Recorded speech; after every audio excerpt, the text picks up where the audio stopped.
Right, okay. Welcome to the Subject Overview and Scrutiny Committee 2 meeting. I'll just open with a statement. Welcome to all to this Subject Overview and Scrutiny Committee 2 meeting, which, due to government advice to the public to practice social distancing, will be held virtually with committee members and officers accessing the meeting from remote locations. The meeting is being recorded and will be available via the Council's website to be viewed subsequently. Please can everyone ensure that all mobile phones are switched off or to silent mode. Members will have received an electronic copy of the agenda on Friday the 11th of June 2021. For the record, the agenda can be viewed on the Council's website. Members and officers will be speaking at various points during the meeting, and those speaking may switch their cameras on at that point, but I would ask that, with the exception of myself as chairperson, at all other times you keep your cameras and microphones switched off, as this will help to minimise any background noise and interference and to ensure the connection remains as stable as possible. Please do not use your microphone until I invite you to do so. Officers from Scrutiny will be supporting the meeting and will be monitoring the use of microphones throughout the meeting, and when necessary, will mute those not being used. If any members wish to speak to raise a point or question, they should please click on the raise hand button at the top of the Teams window and I will come to you in turn. Please do not use the instant messaging chat to enter questions or comments. I will now ask the Scrutiny Officer to announce the names of the councillors in attendance at this meeting. Thank you, Chair. The members of the committee currently in attendance are Councillor Mike Clark, Councillor Pam Davis, Councillor Sorrel Dendy, Councillor Jane Gebby, Councillor Martin Jones, Councillor Janice Lewis, Councillor Carolyn Webster, Councillor Phil White, and yourself, Chair, Councillor Amanda Williams. And have we got any apologies for absence? Chair, I've received apologies for absence from Councillor Ken Watts. Right, okay. There's no other apologies that anyone's aware of? Great, we'll go into declarations of interest. If any member has an interest to declare in any matter on the agenda, please click on the raise hand button and I will come to you in turn to declare your interest. No declarations of interest, okay. If we go on to agenda item 3, and we're looking at the Care Inspectorate Wales inspection of Bridgend County Borough Council's domiciliary care in adult social care. So I'll ask the officer to present the report. Following this, I will then call upon members who indicate they wish to speak by clicking on the raise hand button in turn. Do you want to start? Thank you very much, Chair. For the purpose of the recording, I'm Claire Marchant, Corporate Director of Social Services and Wellbeing, and I'll just make some very, very brief introductory remarks before handing over to Jackie Davis to take us through the report this morning. As introduction, I just want to say that I think it's really important that we bring to every scrutiny committee any regulatory reports in respect of social services and wellbeing which are pertinent to the remit of the scrutiny committee. We are a highly regulated service in social services, and in Bridgend we're quite a significant provider of services, and as a consequence of that we are regularly inspected in accordance with the Regulation and Inspection of Care Act.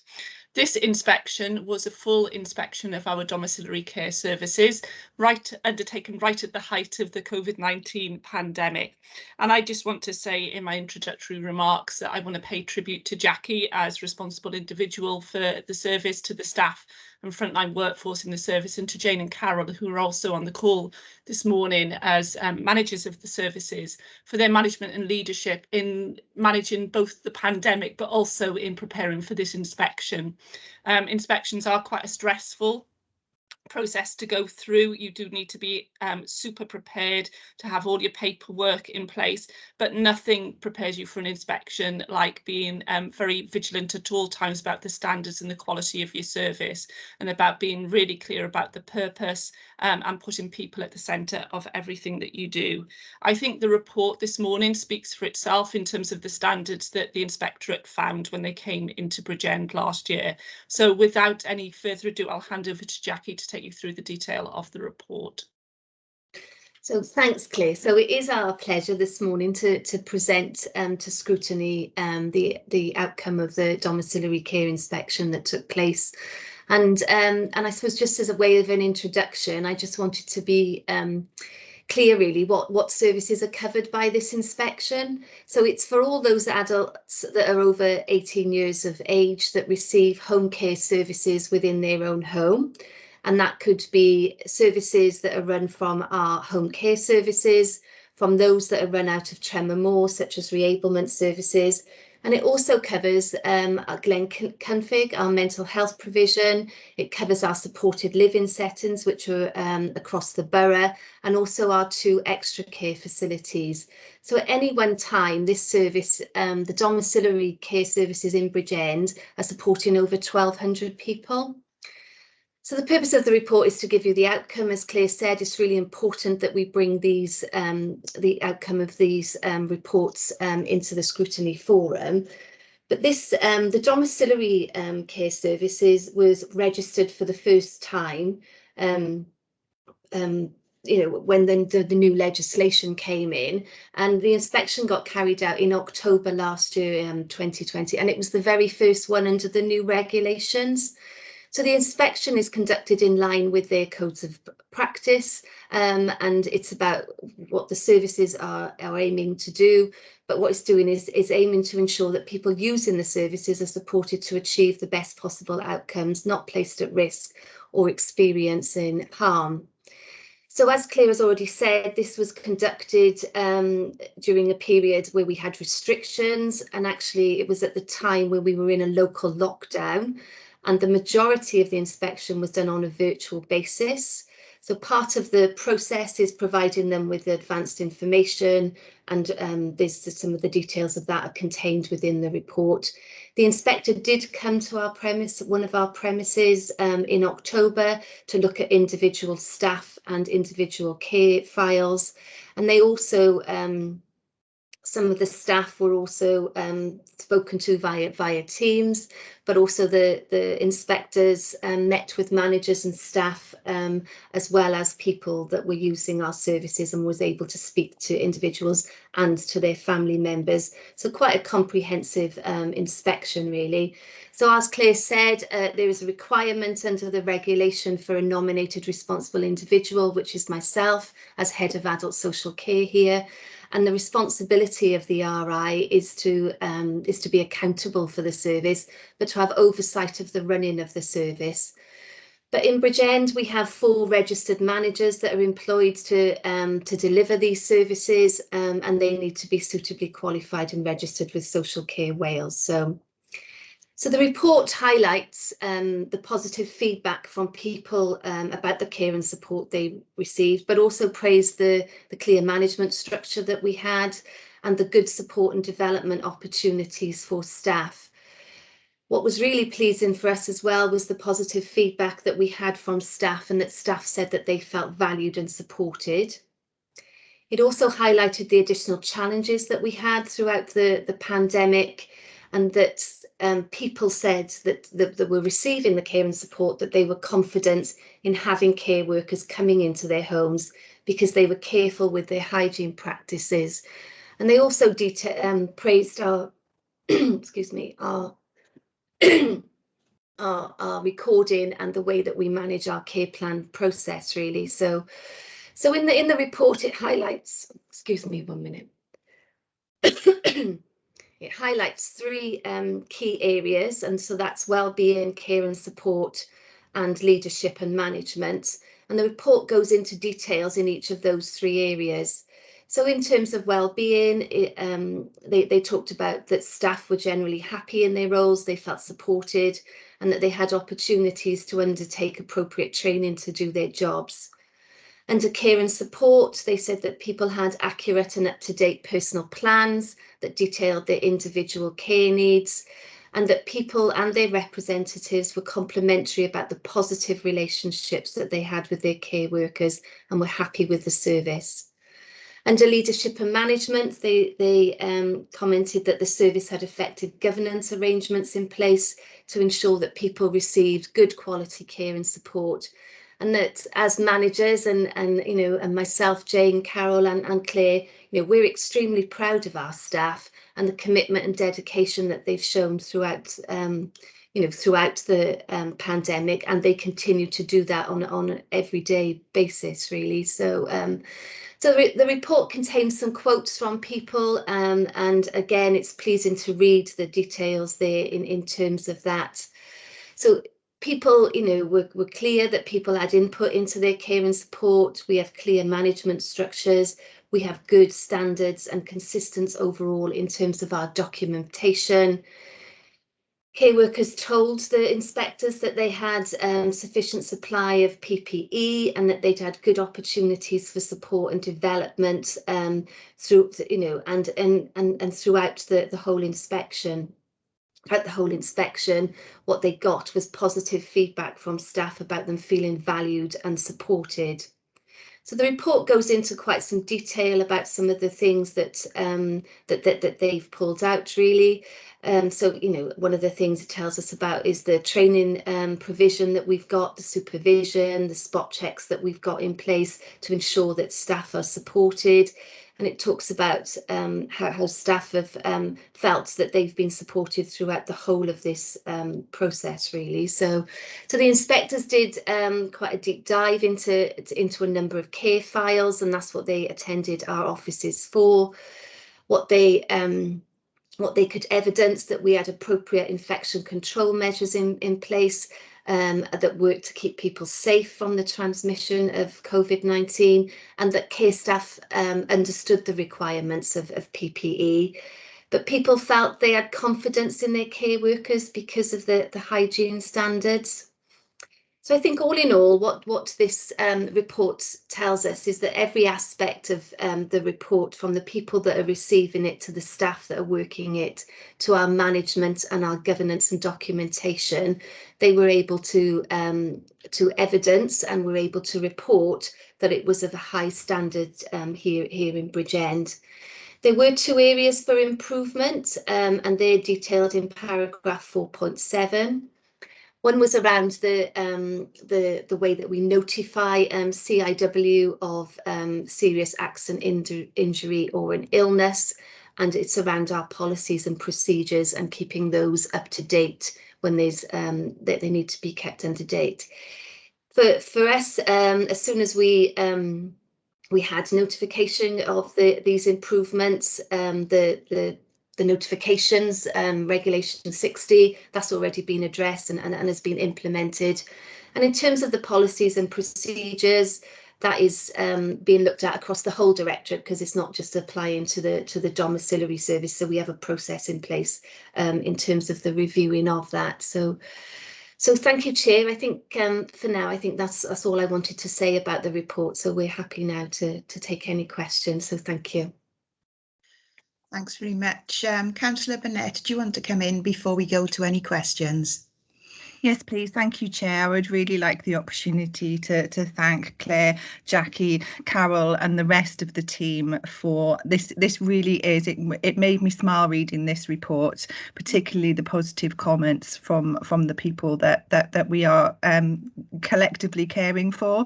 This was an opportunity for people to address their concerns and particularly staff, and the fact that it came out so positively when we were, everybody was in firefighting mode for a very long time, and I had the absolute pleasure of being able to get out of my dining room and visit 3 supported living services yesterday afternoon with the leader. So we came and visited Carol and some of her domiciliary care workers, and the level of commitment, we had a lady there that worked for the service for 27 years and said how worried her husband was of her putting herself at risk by doing the role that she did during the pandemic, but her selflessness and her dedication to the people that she looked after was absolutely awe-inspiring. And I think our care workers need to be given the utmost credit, because many of them did put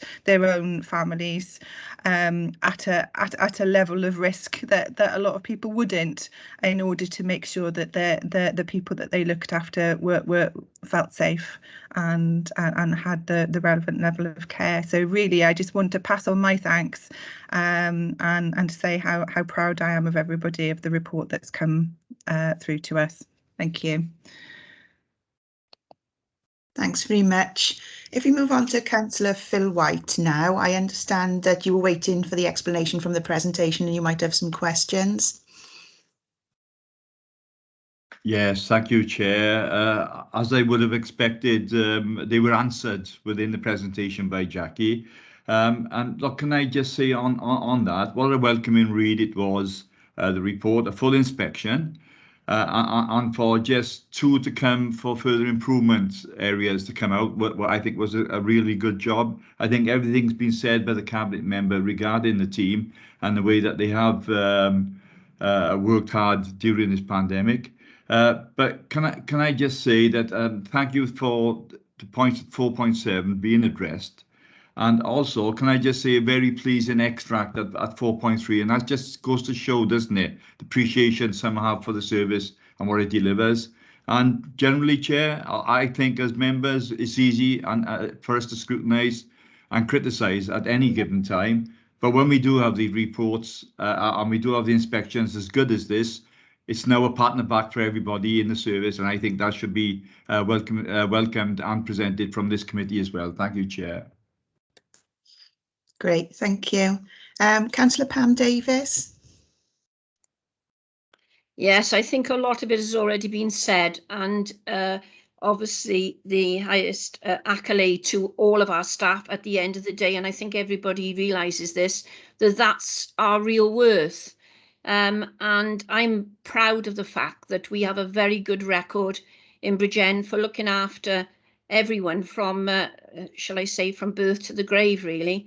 What I wanted to ask was, because we all know that sickness levels normally without the pandemic are quite high, or were quite high in the care profession, and that's not, it's understandable because of our people. When you care for people, you wouldn't be in that job unless you really cared, and that's just reflected on the 27 years of that one lady. But I'd like to ask how we fared with sickness, because the old saying, if bums on seats, then they can't do the work, and sometimes we have to bring other people in to do that. So how are we faring? I'm not worried about the welfare staff, because I know that we always look after them and they have regular meetings, etc. But I would like to know what the sickness levels were like during that pandemic, because they were under extra strain. Thank you, Chair. Thanks very much. Jacqueline, do you want to come in with that answer?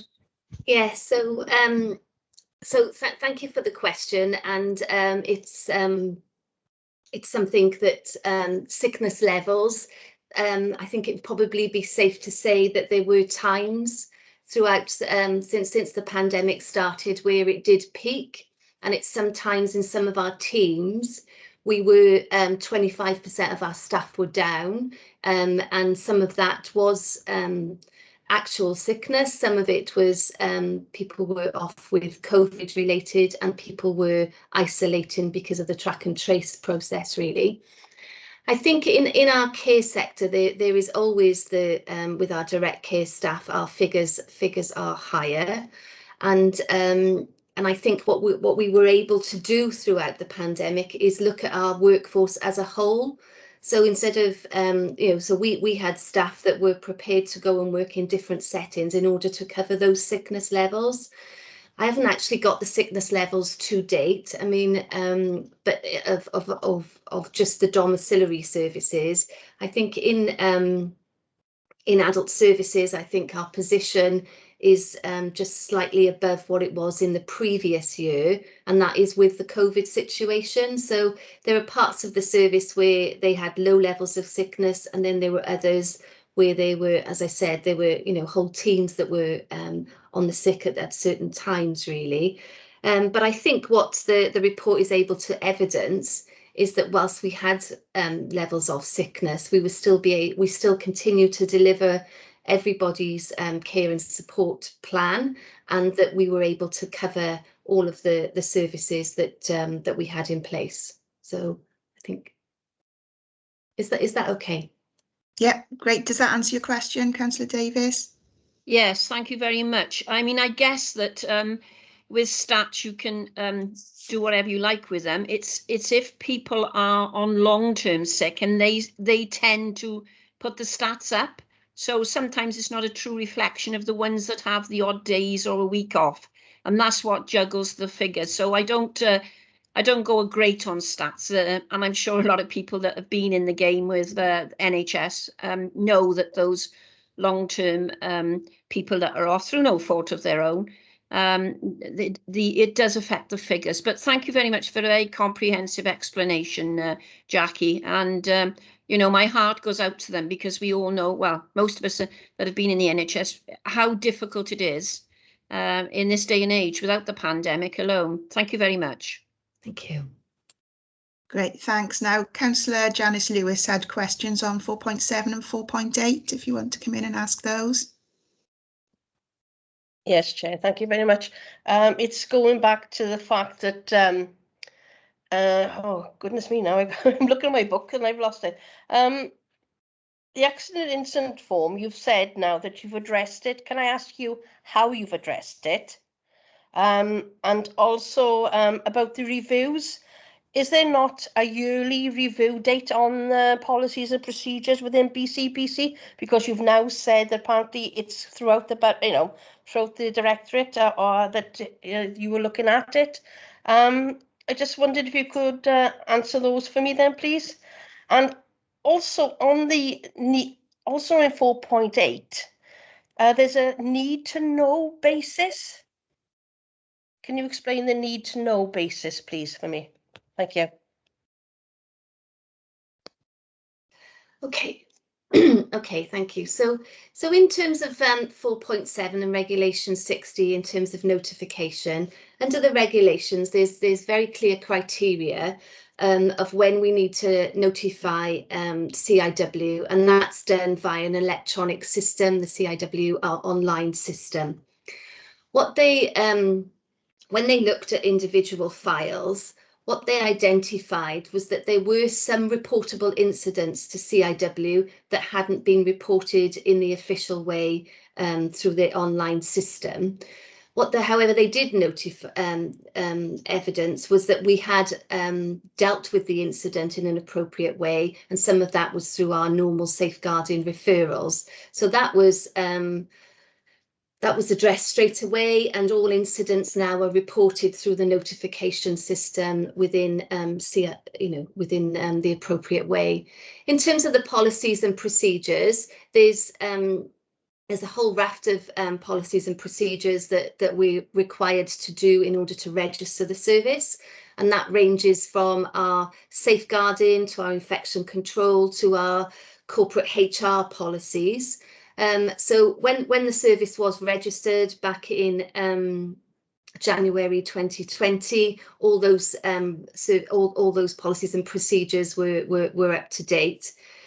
I think that some of the procedures need to be reviewed on an annual basis. Some of them can be in place for a number of years, and I suppose some of the procedures that we have in terms of, I'm trying to think of one now, in terms of our recruitment, for instance, or our disciplinary process, they're council-wide procedures as well. So it's not just policies and procedures that relate to this service, it's across the whole council, and some of them are across the whole social services directorate, really. So we have got a mechanism in place now to look at all our policies and procedures and have a rolling programme of reviews for those.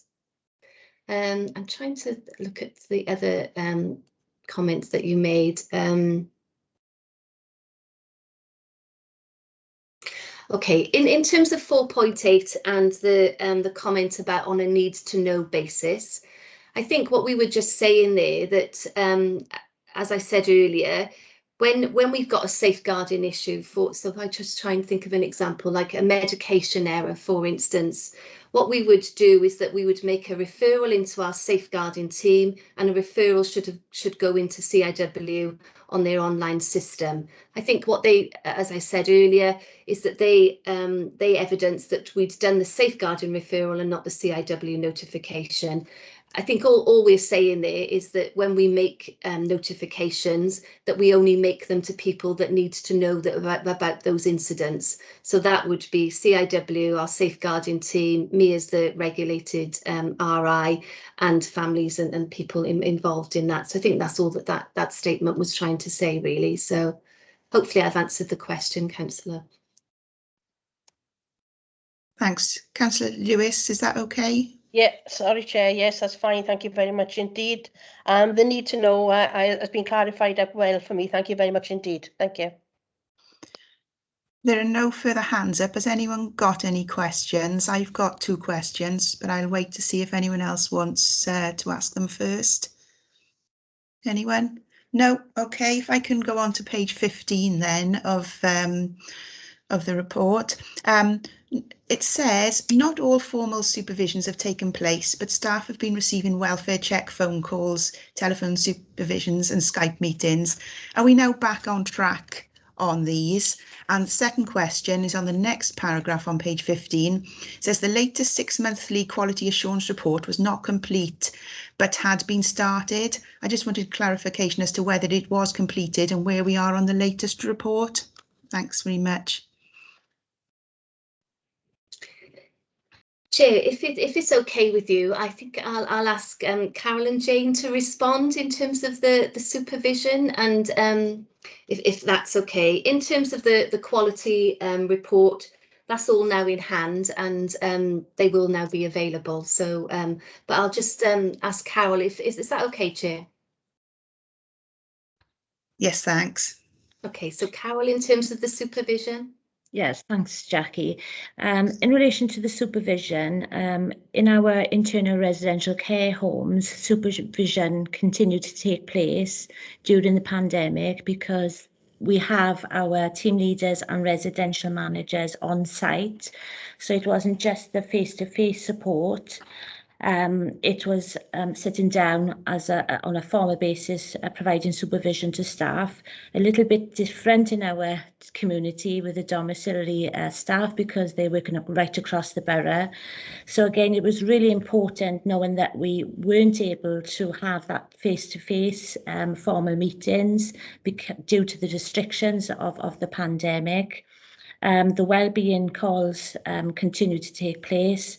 Team leaders are still out there because they had to do joint visits to bring people into the service and undertake the assessments and the support plans. So they were actually seeing staff face to face on some of those visits where possible.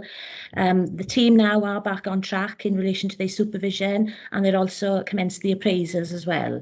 So there was a lot of evidence of how we were supporting our staff throughout the pandemic, a mixture really, Chair, of face-to-face team meets, and they continue because again we're still under this pandemic that hasn't gone away, but we are working very different. So there is a mixture of support and formal supervision, and as I said, appraisals are undertaken right now. So that's for me in my service. Okay, hi. Very similar to Carol within our service area.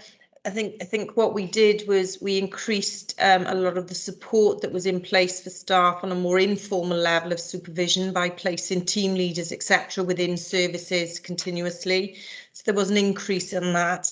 And as Carol said, with being unable to use office spaces, etc., we also had to look at using alternative methods for supervision virtually, etc.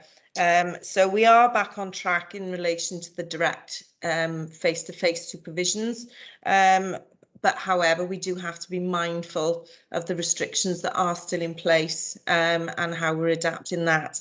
And I think what one area that we did increase during that time was a group supervision option rather than just a one-to-one. And that seemed to be a very effective mechanism with support for staff and something that we are taking forward also. Great, thanks. Did you want to add anything, Jackie? No, I think they've answered it, so thank you. Great. Okay, Councillor Burnett, did you want to come in? Ooh.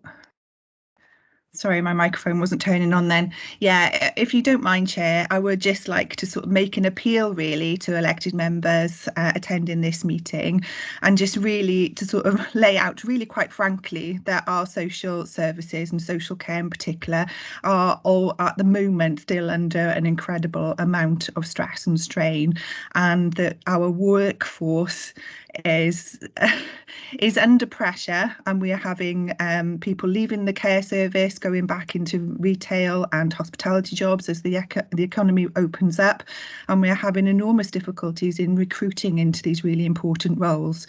So we are trying to publicise and promote the sort of career pathways that we have within social care.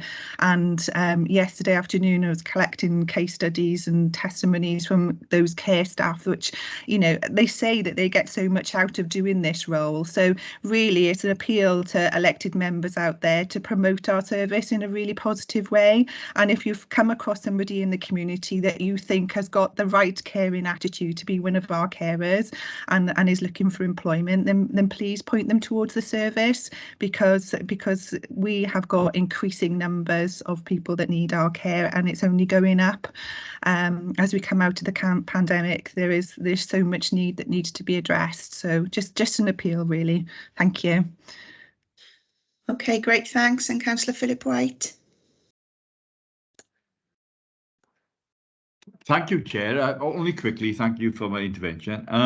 As the cabinet member just said then, you know, for us as elected members to get that message out there, in terms of the service we have to deliver, could the head of service or director at least answer, are we having that problem in our independent sectors as well? I guess we are, but is that something that's of a concern to us? If I may, Chair, just to support what the cabinet member said, retention first and foremost, but then recruitment into care worker roles is a challenge both in the in-house services and in the independent sector. People have got lots of choices at the moment, and I think the more that we can do collectively as elected members, as officers, to promote working in the sector, the opportunities that it gives, the job satisfaction which the cabinet member witnessed yesterday that it gives, and the difference that you can make, then the better. The support that is available via you know, excellent leadership and management in the service through people on this call and people not on the call, the training and development that is available to individuals, the flexibility around contractual arrangements to fit in with people's other caring responsibilities and out of work sort of lifestyles. It's all there really. So I think it's a massive priority for us to be promoting the job opportunities that are available in-house, the job opportunities that are available across the sector.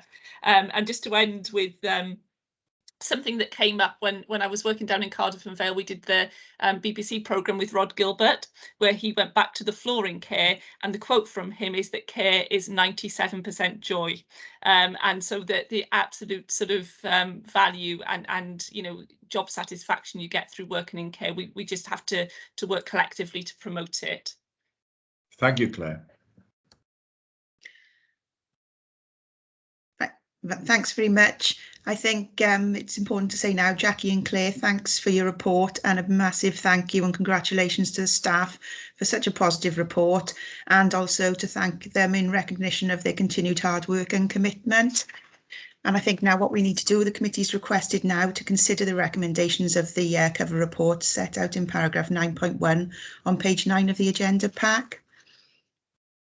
Are we happy to consider the recommendations? Move the recommendation. Move. Yeah, Was that seconded? Sorry. I'll second it. Thanks very much. Okay, great. We'll then move on to agenda item number 4,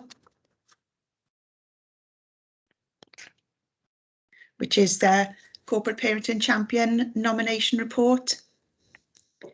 Thank you, Chair. The invitees are able to leave if they need to now, just for the for the purposes of the recording. Thank you, Chair. Thanks very much. So for item 4, we have a report on Corporate Parenting Champion nominations. The report begins on page 19 of the pack before members.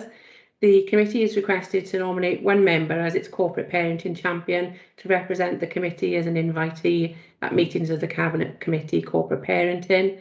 The role of the champion is to represent their overview and scrutiny committee in discussions regarding items relating to children in care and care leavers. Please can I ask for a nomination from members of the committee? Councillor Gebbie, did you have a nomination? Councillor Phil White, please. And is someone seconding that? Yes, I'll second it. Have we got any other nominations, or are we happy to move Councillor Phil White? Yep, okay, great, thanks. Well, that's Councillor Phil White. We'll take on that role on that committee. So we go on to agenda item number 5, and that's the nomination to the Public Service Board Scrutiny Panel. Meryl, if you can take over this as well, please. Thank you, Chair. So the item 5 on the agenda, page 23 of the pack in front of members. The purpose of this report is to request the committee to nominate one member to sit on the Public Service Board Scrutiny Panel. The background to this is from 1st of April 2016, the Wellbeing of Future Generations Wales Act introduced statutory public service boards across each local authority area in Wales and the statutory scrutiny of the PSB. The authority designated a PSB scrutiny panel, which sits under the remit of the Corporate Overview and Scrutiny Committee for this purpose.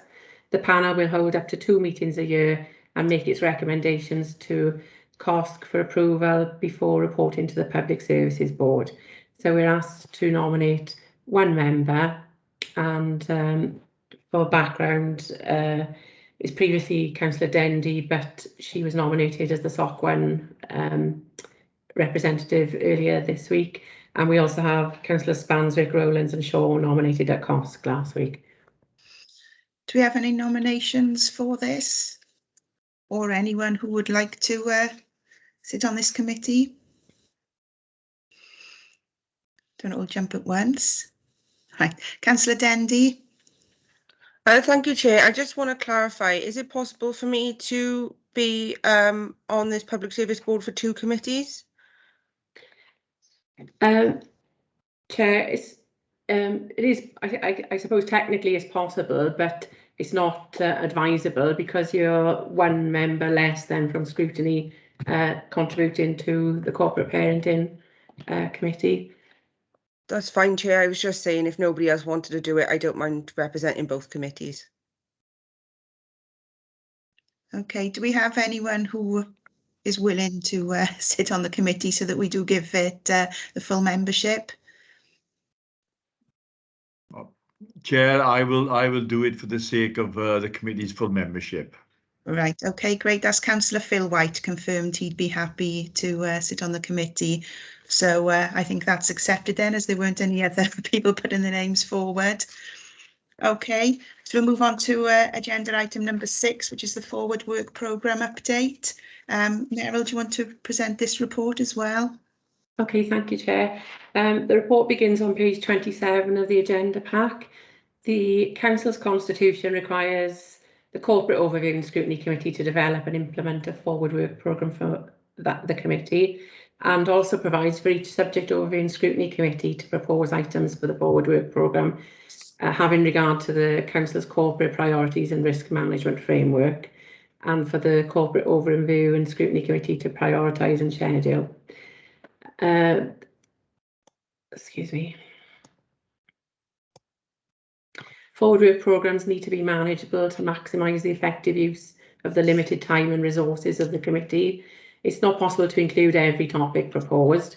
Successful scrutiny is about looking at the right topic in the right way, and members need to be selective while also being able to demonstrate clear arguments for including or excluding topics.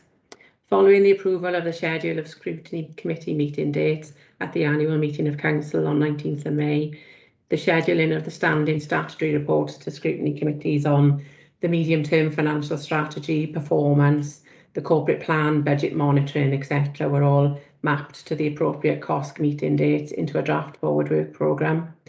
The draft outline forward work programme for this committee attached as Appendix A has been prepared using a number of different sources, including the Corporate Risk Assessment, the Directorate Business Plan, previous Scrutiny Forward Work Programme reports, topics, minutes, the policy framework, the Cabinet Work Programme, discussions with corporate directors and the performance team regarding the timing of the information. The subject overview and scrutiny committee draft forward work programmes will be reported to the next meeting of COSC with the feedback from each respective subject overview and scrutiny committee for coordination and oversight of the overall forward work programme. The SOC forward work programmes will be included in the standing report to this committee with any feedback. Building on previous transformation work, the Social Services and Wellbeing Director will be leading a council-wide strategic programme to improve outcomes for people. The pandemic context for that programme provides a sharply exposed focus on the inequalities that people experience. A report upon the strategic programme is scheduled on the draft outline forward work programme attached as Appendix A for the next meeting in July. There's also an Improving Outcomes for the Joneses programme, which is a strategic corporate project which will bring together key strands of work in respect of wellbeing, practice, remodelling, service provision and workforce. This transformation work will support further integration with Cwmtaf Morgannwg University Health Board and enhance joint working with the third sector and other council directorates, particularly education and family support and housing. Integrated working recognises that people need seamless housing, health, social care and early help and wellbeing support to live the lives they want to live. So that's the background to the next report, if you like, that's proposed on the forward work programme attached, and the member development session on the improving outcome for the Joneses programme. The recommendations are set out in paragraph 9, and I'll hand back to you, Chair, if there are any questions from members. Okay, I can see Councillor Phil White has got his hand up. Thank you, Chair. Thank you, Meryl. Chair, as in our pre-discussion, I was wondering, could we at the July meeting, the 15th, and the strategic programme, could we ask the director how the service is going to operate this coming year in terms of remote and home working, and what that might mean for the service, or are we opening up at any time, just to get an idea? And I tell you what could be helpful for a discussion on that. I think Councillor Gabby said it earlier, Chair, around the members themselves knowing what is happening for them as well this coming year. So that would be good to know. If it's possible, we could ask the director, please. Sorry, Chair. So to include that in the scope of the report that's come in, yes. Yeah, and I think if Councillor Gabby wanted to jump in on here, because her question was in relation to this as well.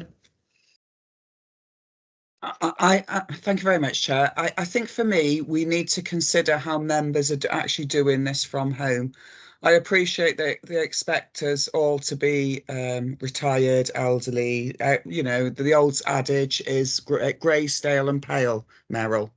But how are they doing that from home? I'm aware that the chair currently is sitting on a chair at a dining room. I don't know if it's a proper office chair, but if they are expecting us to sit in doing these meetings from home, then have we completed DSEs with all of our members? Because we need to consider their well-being as well.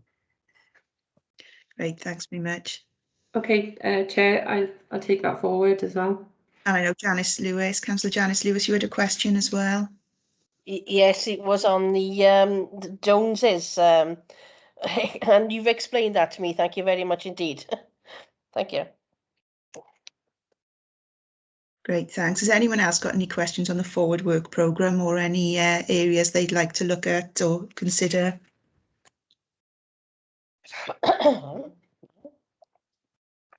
No? Okay then, when we're going to ask the committee to consider the recommendations of the cover report set out in paragraph 9.1. Oh, sorry to interrupt, Chair. It takes a while for your hand to register. I do have something to ask, and that is, are we going to include the decarbonisation and net zero agenda that's being publicised by Welsh Government? And are we going to include acknowledgement and adherence to that sort of rhetoric? No, rhetoric is possibly the wrong word. However, we do need to show due regard, and it needs to be in every report. It doesn't matter where it's going to or what it's going about, but we do need to show some consideration to it. Thank you, Chair. Okay, thanks. And Councillor Pam Davis, do you want to jump in before Meryl comes back to us? Yeah, it was really following on, and I, like Jane, couldn't get the hand up quick enough. But just regarding the meetings, and that means all meetings, and I have broached this subject with the leader, we need to be having the appropriate breaks as well, because sometimes we've got meetings are following into another meeting and no sort of break in between. This morning we've had about half an hour, I know, because we had a pre-meeting, but we seem to be going on, especially council. They go on and on and on, and we've got to remember we have got an aged workforce, including myself, but we do need breaks as well. And I presume, or I shouldn't presume really, or assume that there are people that are diabetic, so they do need to have drinks, etc., in front of them. So if we can include that as well, and really that should be at corporate level to go all the way through. You know, we're obviously not sticking to the Health and Safety and Welfare Act at work, really. So although we're in our own homes, we still need to adhere to that. Thanks very much, Chair.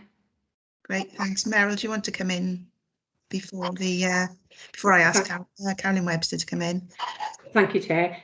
Just to touch on Councillor Gary's point, that was something that has been raised in an earlier meeting, and that is a recommendation to be followed up on the decarbonisation being included in the corporate template.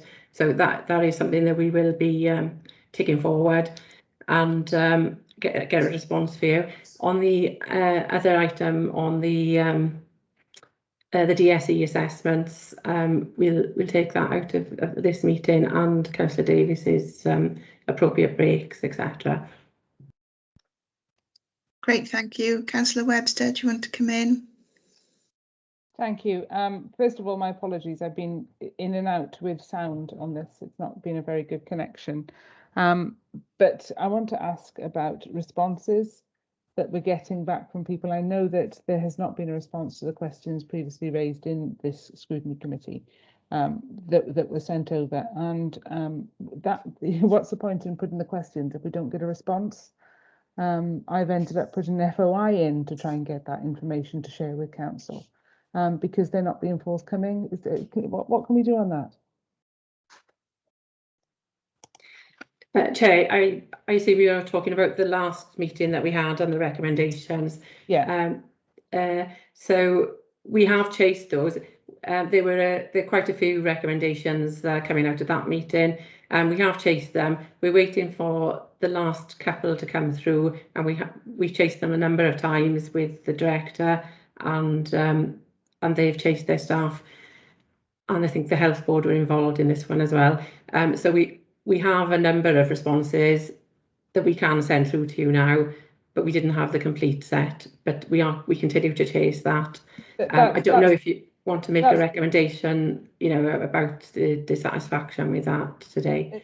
If you know, I know that you are chasing. I know that you're doing that, but it's not right. What's the purpose? What's the point in us asking the questions if they do not respond in a timely manner? It's not fair on the public at all. Great, thanks very much. I'm new to this committee. This isn't my first committee. I've looked at the papers from the last meeting. So obviously I wasn't aware of what was discussed and what was agreed in the last meeting, but I'm happy to go back to the directorate and raise that we do need the responses in a timely manner. Okay, Chair. Have we got anything else then? I'll just wait in case the hands are coming up slowly. No? Okay, can we look at the recommendations on the report then? Are we happy to accept the recommendations set out in paragraph 9.1?